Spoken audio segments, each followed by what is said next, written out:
ಲಕ್ಷ್ಮೀ ಬಾರಮ್ಮ ಬಾರಮ್ಮ ಲಕ್ಷ್ಮೀ ಬಾರಮ್ಮ. ಅವಳ ಹತ್ರ ನಿಜ ಹೇಳ್ಬೇಕಿತ್ತು ಚಂದು.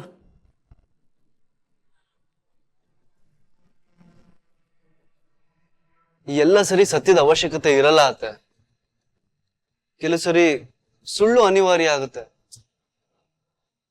ಯಾವಾಗ ಎಲ್ಲಿ ಯಾಕೆ ಮಾತಾಡ್ಬೇಕು ಯಾಕೆ ಮಾತಾಡ್ಬಾರ್ದು ಅನ್ನೋದು ಬುದ್ಧಿವಂತಿಕೆ ಅಲ್ವಾ ಅತ್ತೆ?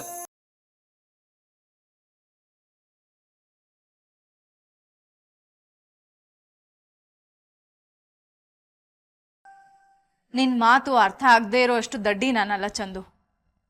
ಆ ರಂಜಿತ್ ಒಬ್ಬ ನಾಯಿ, ಸಾಕಿದ ನಾಯಿ. ಸಾಕಿದ ನಾಯಿ ಕಚ್ಚೋದಿಲ್ಲ, ಆದ್ರೆ ಕಚ್ಚಬಾರ್ದು ಅನ್ನೋ ಕಾನೂನೇನಿಲ್ವಲ್ಲ. ನಾನು ನಿನಗೆ ಕೊನೆ ಸಾರಿ ಹೇಳ್ತಿದ್ದೀನಿ ಚಂದು, ಒಂದು ಈ ಮನೆಯಲ್ಲಿ ಆ ನಾಯಿ ಇರಬೇಕು, ಇಲ್ಲ ನಾನಿರ್ಬೇಕು. ನೀನೇ ಡಿಸೈಡ್ ಮಾಡು.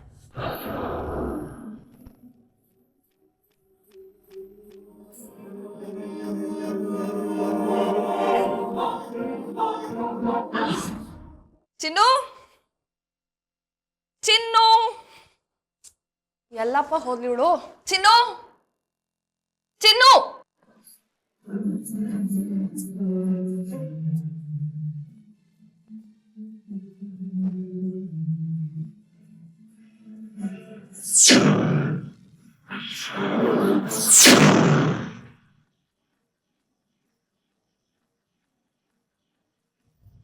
ಅಕ್ಕ, ಚಿನ್ನು ಎಲ್ಲಿ ಹೋಗಿದ್ದೆ? ನನ್ ಮನೆ ಎಲ್ಲ ಹುಡುಕ್ತಿದ್ದೆ. ಪಕ್ಕದ ಬೀದಿ ಕೊನೆಯಾಗೆ ಒಂದ್ ದೇವಸ್ಥಾನ ಆಯ್ತಲ್ಲ, ಅಲ್ಲಿಗೆ ಹೋಗಿದ್ದೆ. ಚಿಕ್ಕದಾಗಿದ್ರು ಬೋ ಚಂದಾಗೈತಕ್ಕ. ನೀನ್ ಅಲ್ಗೆ ಹೋಗಿಲ್ವಾ ಅಕ್ಕ ಯಾವತ್ತು? ಇಲ್ಲ, ಹೋಗಿಲ್ಲ. ಅಕ್ಕ, ನೀನ್ ದಿನಾಗ್ಲೂ ಒಂದ್ಕಿತ ದೇವಸ್ಥಾನಕ್ ಹೋಗಿದ್ ಬಾರಕ್ಕ. ದಿನಾನ? ಅದಾಗ್ದೇರ ಮಾತು, ಬಿಡು. ಹೌದು, ನೀನ್ ಕಡೆ ಸಲ ದೇವಸ್ಥಾನಕ್ ಹೋಗಿದ್ ಯಾವಾಗ? ನಾನಾ ನನ್ ಹುಟ್ಟಿದ ಹಬ್ಬದ ದಿನ. ಅವತ್ತಂತೂ ಹೋಗ್ಲೇಬೇಕು. ಹೋಗದೆ ಹೋದ್ರೆ ನಾವಮ್ಮ ಎಳ್ಕೊಂಡ್ ಹೊಟ್ಟೋಗ್ಬಿಡ್ತಾರೆ. ನಿನ್ನಂತವ್ರಿಗೆ ಹಂಗೆ ಮಾಡ್ಬೇಕು. ದೇವಸ್ಥಾನಕ್ಕೂ ಬರಕಿಲ್ಲ ಅನ್ನೋರ್ಗೆ ಇನ್ನೇನ್ ಮಾಡಕ್ಕಾಯ್ತದೆ? ದೇವಸ್ಥಾನಕ್ ಹೋಗಕ್ಕೂ ಸೋಮಾರಿತನನಾ? ಹೊರಗಿನ ದೇವಸ್ಥಾನ ಬಿಡು, ನಮ್ಮನೆ ದೇವ್ರ ಮನೆ ಹೇಗಿದೆ ಅಂತಾನೆ ನನಗ್ ಗೊತ್ತಿರ್ಲಿಲ್ಲ. ನಿಜ ಹೇಳ್ಬೇಕು ಅಂದ್ರೆ ನೀನ್ ಬಂದಾದ್ಮೇಲೆ ನಮ್ ದೇವ್ರ ಮನೆ ಹೇಗಿದೆ ಅಂತ ನಾನು ನೋಡಿದ್ದು. ಅಕ್ಕ, ಅಡ್ಗೆ ಮನೆಯಾಗೆ ನಿನಗ್ ಜ್ಯೂಸ್ ಇಟ್ಟಿದ್ದೀನಿ ಅಂತ ಹೇಳದ್ನಲ್ಲ, ಕುಡ್ದ್ಯಾ? ಶೋ, ಮತ್ತೆ ಹೋಯ್ತು ಚಿನ್ನು, ಸಾರಿ. ನಿನ್ಗೆ ತಗೊಂಡ್ ಕುಡಿಯನ್ನಲ್ಲ, ಅದೇ ನನ್ ತಪ್ಪು. ತತ್ತಿ ನೀರು ಬೇಗ ತಗೊಂಡ್ ಬಾ, ನಾನ್ ಹೊರಗೋಗ್ಬೇಕು. ಹೊರ್ಗ? ಎಲ್ಲಿಗೆ ಹೋಯ್ತಾ ಇದ್ಯಾ ಅಕ್ಕ? ಅದು ಟಾಪ್ ಸೀಕ್ರೆಟ್. ಸೀಕ್ರೆಟ್ ಅಂದ್ರೆ? ಸೀಕ್ರೆಟ್ ಅಂದ್ರೆ ಗುಟ್ಟು.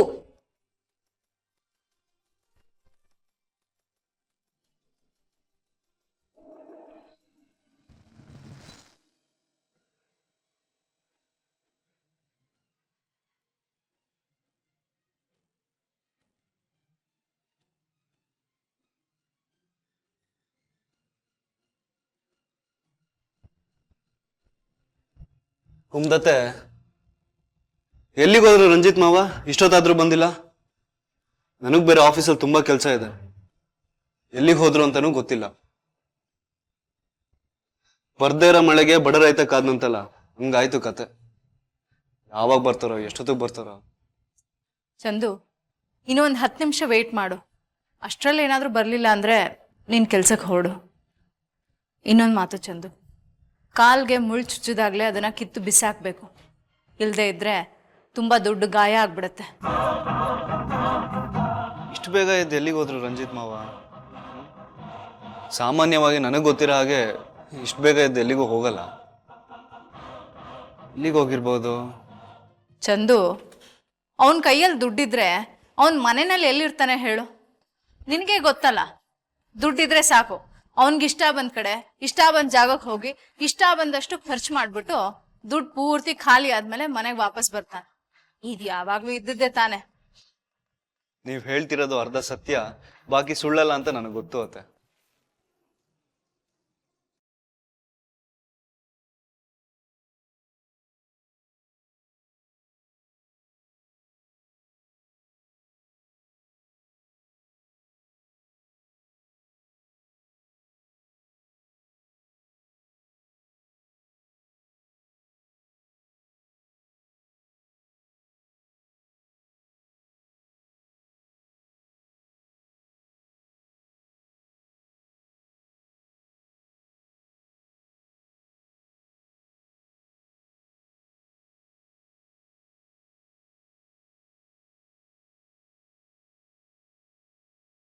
ಇಷ್ಟೊತ್ತು ಎಲ್ಲಿಗೆ ಹೋಗಿದ್ರಿ ಮಾವ? ಚಂದನ್, ನಾಳೆ ನಾಡಿದ್ದು ಬ್ಯಾಂಕ್ ರಜಾ, ಅದಕ್ಕೆ ಕಂಪ್ನಿ ಕೆಲಸದ ಮೇಲೆ ಬ್ಯಾಂಕ್ ಹೋಗಿದ್ದೆ. ರಂಜಿತ್, ನಿನ್ ಕೈ ಕಾಲು ಯಾವಾಗ್ಲೂ ದುಡ್ಡಿರೋ ಕಡೆನೇ ಹೋಗುತ್ತೆ ಅಲ್ವಾ? ಕುಮುದಾ ಅವರೇ, ಕೆಲವು ಸಲ ನೀವು ಮಾತಾಡೋದು ನನಗೆ ಅರ್ಥನೇ ಆಗಲ್ಲ. ಇರಲಿ, ಅನಗತ್ಯವಾಗಿ ಅದು ಇದು ಮಾತಾಡೋದು ಬೇಡ. ಚಂದನ್, ಈ ಫೈಲ್ ನೋಡು. ಚಂದು, ಒಂದು ನಿಮಿಷ. ಮೊದಲು ಈ ಫೈಲ್ನ ನೋಡೋಕೆ ಹೇಳಿ ಇದ್ರಲ್ಲಾಗಿರೋ ಮಿಸ್ಟೇಕ್ಗೆ ಎಕ್ಸ್ಪ್ಲನೇಷನ್ ಕೊಡೋಕೆ ಹೇಳು. ಕುಮುದಾ ಅವರೇ, ಒಂದು ನಿಮಿಷ ಇರಿ, ಆ ಫೈಲ್ನ ಆಮೇಲೆ ಚೆಕ್ ಮಾಡಿದ್ರಾಯ್ತು. ಚಂದನ್, ನಮಗೆ ಅಲ್ಯೂಮಿನಿಯಂ ವಿಂಡೋ ಫ್ರೇಮ್ನ ಸಪ್ಲೈ ಮಾಡ್ತಾರಲ್ಲ, ಅವ್ರೆಂಥ ಬ್ಲಂಡರ್ ಮಾಡಿದ್ದಾರೆ ಅಂದರೆ, ಕುಮುದಾ ಅವರು ಸರಿಯಾಗಿ ಚೆಕ್ ಮಾಡಿಕೊಡ್ತಾರೆ ಅಂತ ನಾನು ಆ ಫೈಲ್ನ ನೋಡಿದೆ, ನಿನಗೆ ತಂದು ಕೊಟ್ಟೆ. ನೀನು ಕೂಡ ನನ್ನನ್ನು ಮತ್ತು ಕುಮುದಾ ಅವ್ರನ್ನ ನಂಬಿ ಸರಿಯಾಗಿ ಚೆಕ್ ಮಾಡಿದೆ, ಸೈನ್ ಹಾಕ್ಬಿಟ್ಟೆ. ಆದರೆ ನನಗೇನೋ ಸಂದೇಹ ಬಂದು ಆ ಫೈಲ್ನ ಡೀಟೇಲಾಗಿ ಚೆಕ್ ಮಾಡಿ ನೋಡಿದ್ರೆ, ಒಂದು ಯೂನಿಟ್ಗೆ 120 ರೂಪಾಯಿ ಕಡಿಮೆ ಮಾಡು ಅಂತ ಹೇಳಿದ್ರೆ, ಆ ರಾಸ್ಕಲ್ ಒಂದು ಯೂನಿಟ್ಗೆ 120 ರೂಪಾಯಿ ಜಾಸ್ತಿ ಮಾಡಿದ್ದಾನೆ.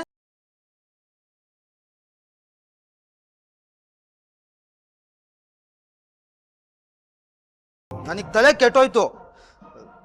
ಇದು ನನ್ನ ನಿನ್ನ ವ್ಯವಹಾರದ ವಿಷಯ ಅಲ್ಲ ಚಂದನ್, ನನ್ನ ನಿನ್ನ ಸಂಬಂಧದ ವಿಷಯ.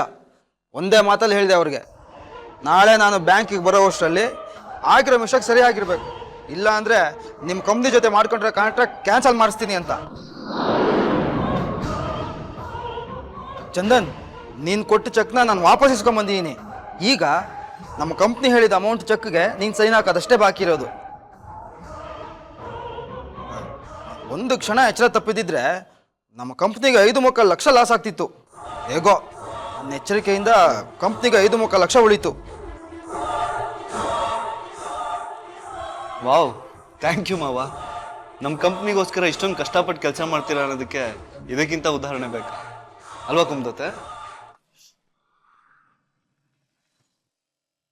ಚಂದನ್, ಈಗ ಸರಿಯಾಗಿ ಎಕ್ಸ್ಪ್ಲೇನ್ ಮಾಡ್ತೀನಿ.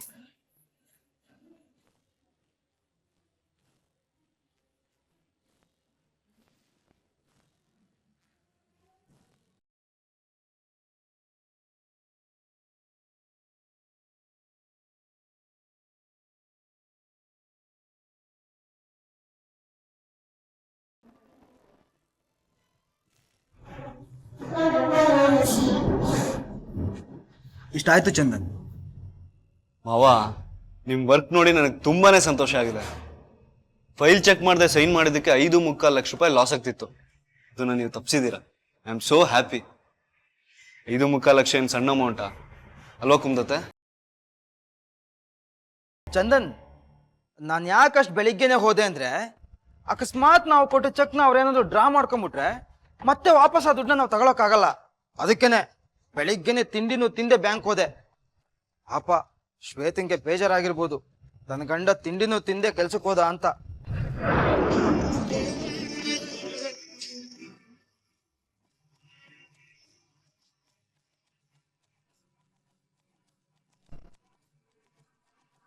ಆದ್ರೆ ತಿಂಡಿಗಿಂತ ಸಂಬಂಧ ಮುಖ್ಯ, ಸಂಬಂಧಕ್ಕಿಂತ ಕಂಪ್ನಿ ಮುಖ್ಯ ಅಂತ ವಿವೇಕ ಇರೋರು ಅರ್ಥ ಮಾಡ್ಕೊಂಡ್ರೆ ಒಳ್ಳೇದು ಅಲ್ವಾ ಚಂದನ್? ಮಾವ, ನೀವು ತುಂಬಾ ಡೆಡಿಕೇಶನ್ ಇಂದ ವರ್ಕ್ ಮಾಡಿದ್ದೀರಾ. I am so happy about it. ಕುಮ್ದತ್ತೆ, ನರ್ಸಿಂಗ್ ಹೋಮ್ ಪ್ರಾಜೆಕ್ಟ್ ಇದೆಯಲ್ಲ, ಅದನ್ನ ಇವ್ರಿಗೆ ಅಸೈನ್ ಮಾಡ್ಬೋಣ. ಓಕೆ, ಇವ್ರು ಮಾಡ್ತಾರೆ ಅನ್ನೋ ನಂಬಿಕೆ ನನಗಿದೆ. ಈಗ ನಿಮ್ಮ ಕೆಲಸ ಏನಂದ್ರೆ ನನ್ನ ಮದುವೆ ಬಗ್ಗೆ ಯೋಚನೆ ಮಾಡೋದು. ಓಕೆ?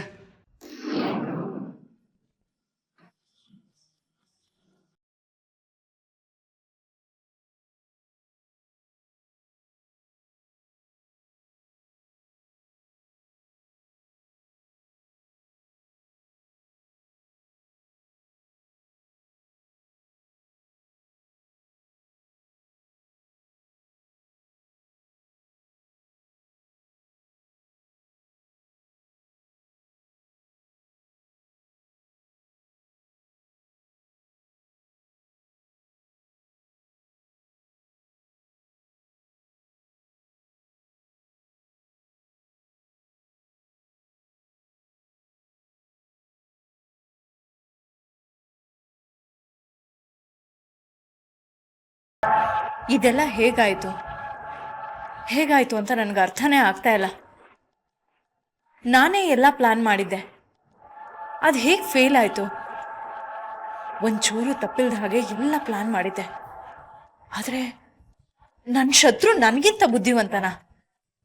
ನನ್ನ ಮನಸ್ಸಿನ ಮಾತುಗಳನ್ನ ನಾನು ಹೇಳ್ದೇನೆ ಅರ್ಥ ಮಾಡ್ಕೊಳ್ಳೋಷ್ಟು ಬುದ್ಧಿವಂತನ. ಇಲ್ಲಿ ತನಕ ನಾನು ಏನೆಲ್ಲ ಪ್ಲಾನ್ ಮಾಡಿದ್ನೋ, ಏನು ಅನ್ಕೊಂಡಿದ್ನೋ ಅದೆಲ್ಲ ಹಾಗೆ ನಡೀತು. ಆದ್ರೆ ಈ ವಿಷಯ ಮಾತ್ರ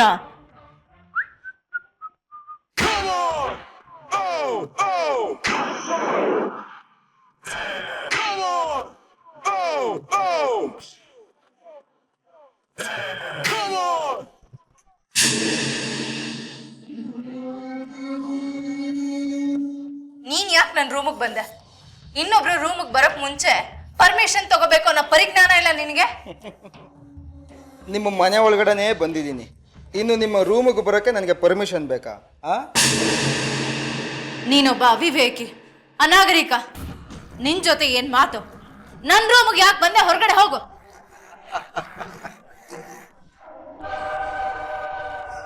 ನೀವು ನನ್ನನ್ನು ನಿಮ್ಮ ರೂಮಿಂದ ಹೊರಗಾಕಬಹುದು, ಆದರೆ ಈ ಮನೆಯಿಂದ ಮಾತ್ರ ಹೊರಗಾಕಕ್ಕಾಗಲ್ಲ ಕುಮುದ ಅವರೇ. ನಿಮ್ಮ ಮುಖ ನೋಡಿದ್ರೆ ಯಾವುದೋ ಸಮಸ್ಯೆಲಿ ಸಿಗಾಕೊಂಡಿರೋ ಥರ ಕಾಣ್ತಾ ಇದೆಯಲ್ಲ, ಯಾಕೆ? ಏನಾಯ್ತು? ಅದನ್ನೆಲ್ಲ ಕಟ್ಕೊಂಡು ನಿನ್ಗೇನಾಗ್ಬೇಕು? ತಿನ್ನೋಕೆ ಬಿಟ್ಟಿ ಅನ್ನ, ಖರ್ಚು ಮಾಡೋಕೆ ಕಮಿಷನ್ ಕಾಸು ಇದೆಯಲ್ಲ, ಆರಾಮಾಗಿರೋ. ನೀವು ಹೇಳೋ ಹಾಗೆ ನಾನು ತುಂಬ ಆರಾಮವಾಗೇ ಇದ್ದೀನಿ, ಆದರೆ ಪಾಪ ನೀವೇ ತುಂಬ ಕಂಗಾಲಾಗಿರೋ ಥರ ಇದ್ದೀರಾ ಅಲ್ವಾ?